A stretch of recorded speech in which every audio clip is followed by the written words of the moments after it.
Hi guys, మనకి నిన్న Pushpa movie నుంచి ఒక పోస్టర్ రిలీజ్ చేయడం అయితే జరిగింది. ఎందుకంటే దాంట్లో విలన్ బర్త్డే సందర్భంగా అయితే ఒక ఫోటో అయితే వదిలాడు.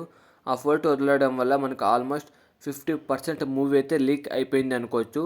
మీకు నేను ఎలా లీక్ అయింది, ఎలా స్టోరీని అయితే క్లియర్గా ఎక్స్ప్లెయిన్ చేస్తాను చూసుకోండి. ఇంకా మన ఛానల్ సబ్స్క్రైబ్ చేసుకోకుంటే సబ్స్క్రైబ్ చేసి లైక్ అయితే చేయండి.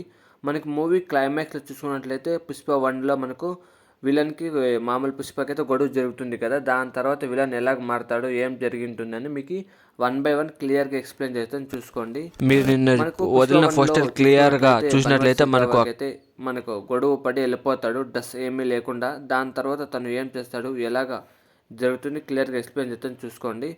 దాని తర్వాత అయితే మనకు బన్వాస్ శేఖర్ సింగ్ అయితే వెళ్ళిపోయి తన పోలీస్ని రిజైన్ చేసేసి చూసుకోండి, మీరు క్లియర్గా రిజైన్ చేసేసి విలన్కి అయితే మారిపోతాడు. పుష్ప ఫుల్ ఆపోజిట్గా అయితే మారిపోతాడు.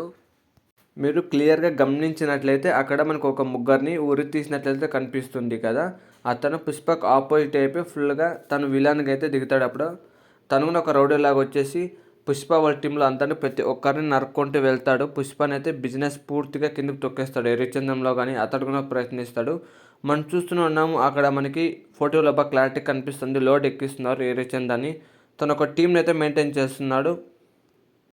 దాని తర్వాత పుష్ప టీంని కానీ తన ఎర్రచందనం కానీ ప్రతి ఒక్కటి కిందికైతే తొక్కేస్తూ ఉంటాడు ఆ విలన్ను.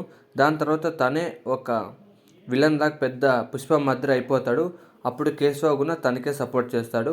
ఇదైతే ఆల్మోస్ట్ మనకు మూవీ అయితే లీక్ అయిపోయింది అనుకోవచ్చు.